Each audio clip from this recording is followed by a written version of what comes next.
இன்னைக்குரிய devotion என் தலையை உயர்த்தும் சங்கீதம் 27:6. சங்கீத புத்தகத்தை நம்ம வாசிச்சு பாக்குறப்ப தாவீது அவர் சந்தித்த ஒவ்வொரு சுச்சுவேஷன்லயும் தன்னுடைய மனதுல தோன்றுவத அடக்க முடியாம ஆண்டவர்ட்ட விண்ணப்பமா சொல்றத நம்ம பார்க்கலாம். எனக்கு விரோதமா எழும்புகிறவர்கள் மேல் என்னை நீர் உயர்த்தி தப்புவிக்கிறீர்னு ஒரு வசனத்துல சொல்றாரு. மரணம் அவர்களை தொடர்ந்து பிடிப்பதாக, அவர்கள் உயிரோடே பாதாளத்தில் இறங்குவார்களாக சங்கீதம் 55ல சொல்றாரு. அவன் பிள்ளைகள் திக்கற்றவர்களும் அவன் மனைவி விதவையுமாக கடவள் அப்படின்னு ஒரு சங்கீதம் 109ல சொல்றாரு. அவங்களுடைய நடத்தைகளின் பொல்லாங்குக்கு தக்கதாக அவங்களுக்கு செய்யும்னு வேற ஒரு சங்கீதம்ல சொல்றாரு. தாவீது தான் அனுபவித்த வலிகள் மற்றும் வேதனைகளுடைய சூழலுக்கு ஏற்ப இந்த மாதிரி தேவனிடம் ஜெபிப்பத ஒவ்வொரு சங்கீதத்திலையும் நம்ம வாசிக்கலாம்.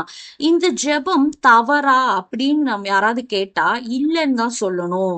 ஒரு ஆபீஸ்ல ரொம்ப மதிப்போடு வாழ்ந்த ஒரு கிறிஸ்தவ சகோதரர் இருக்காரு. பண கையாடல் செய்து விட்டார்னு அவர் மேல ஒரு தவறான குற்றம் சுமத்துறாங்க. அதனால அவருக்கு சஸ்பென்ஷன் தராங்க. ரொம்ப அவமானம் அடையறாரு. அவருக்கு இருந்த ஒரு குட் நேமை இழந்து போயிடுறாரு.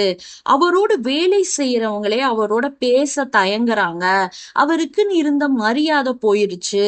இந்த சிச்சுவேஷன்ல அவரு, ஆண்டவரே எனக்கு நீதி செய்யும், என் மீது பொய்யா குற்றம் சாட்டியவர்கள் வெட்கப்பட்டு போகணும், எனக்காக நீங்க வழக்காடுங்க, நான் வெட்கப்பட்ட இடத்துல என் தலைய உயர்த்துங்க அப்படின்னு விண்ணப்பம் பண்றாரு. இந்த ஜெபம் நியாயமான ஜெபம் தான். தன்னுடைய உள்ளத்தின் குமரல தேவனிடம் வெளிப்படுத்தி இருக்காரு. மேலதிகாரிகளை காட்டிலும் தேவன் மேல அவர் விசுவாசம் வைத்திருப்பதின் காரணமா தேவன் இந்த சிச்சுவேஷனை மாற்றுவார் அப்படிங்கிற நம்பிக்கையில இந்த ஜெபத்தை செய்யறாரு. இது ஒரு வகையில நியாயமானதுதான். ஓரிரு மாதங்கள்ல அவருக்கு நீதி கிடைச்சிருது. மீண்டும் பணியில அமர்த்தப்படுறாரு. ஆனா யாரெல்லாம் அவருக்கு எதிராக செயல்பட்டாங்களோ அவங்க மீது அவருக்கு இருந்த கசப்பு கொஞ்சம் கூட மறையல. அவங்களிடம் இவர் பேசுறத நிறுத்திடுறாரு. அவர் ஜெபித்த ஜெபம் கேட்கப்பட்டும் அவருடைய மனதுல சமாதானமே இல்ல. ஏன்னா அவர் தன்னுடைய சூழ்நிலையை மாற்றும்படி மட்டும்தான் தேவனிடம் ஜெபித்தார் ஒழிய, ஆண்டவரே என்னுடைய இருதயத்தை மாற்றுங்கன்னு அவர் ஜெபிக்கவே இல்ல. அவருடைய சிச்சுவேஷன் மாறுச்சு, ஆனா அவருடைய இருதயம் மாறல. தன்னுடைய சத்துருக்களை மன்னிக்க முடியல. இது எப்படி என்றா, இத சொல்லணும்னா, விஷத்தை நம்ம குடிச்சிட்டு அடுத்தவன் சாகணும் அப்படின்னு எக்ஸ்பெக்ட் பண்றதுக்கு சமானம்னு ஒரு பழமொழி சொல்லுவாங்க.